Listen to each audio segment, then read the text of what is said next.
she got my name. Yeah. Gentleman Kenny. Namarun tara ano yufunaka Vadikutia matya minoza Namarun tara ano yufunaka Vadikutia matya minoza Isafakotrano agnaty ny fo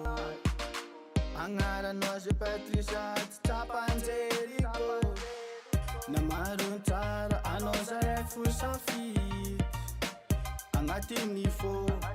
anao zaraiky fo mandidy Tsa hitako ny marinko fitiavako anao telo viavy Matokisaka ampirafanao zegny ataoko fady Miara-maka minoza Fanireko aminao tsara Zaro love Namarun tsara anao yufunaka Vadikutia matya minoza Namarun tsara anao yufunaka Vadikutia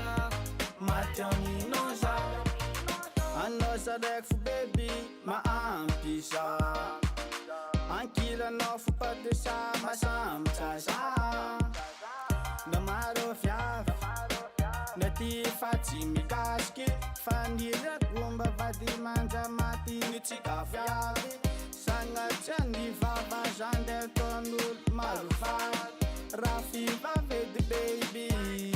Tsy misy aminao sitraponao atao Fanirianao tanterako raha ilainao amiako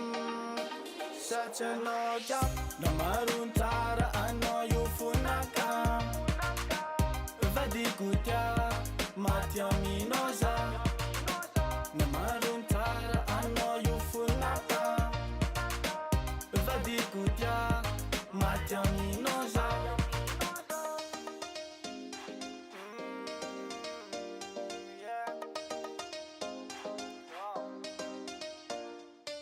Nitsika roe viafa vo safidy Anao ninaka zaninao Azafady amizay mbetikisa za tsaiky ty Tsa hitako ny marinko fitiavako anao tiro viavy Matokisaka ampirafanao zegny ataoko fady Miara-maka aminao Sitraponao jiaby ataoko Fanireko aminao baby Baby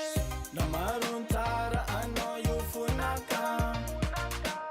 Vadikutia matya minoza Namarun tsara anao yufunaka Vadikutia matya minoza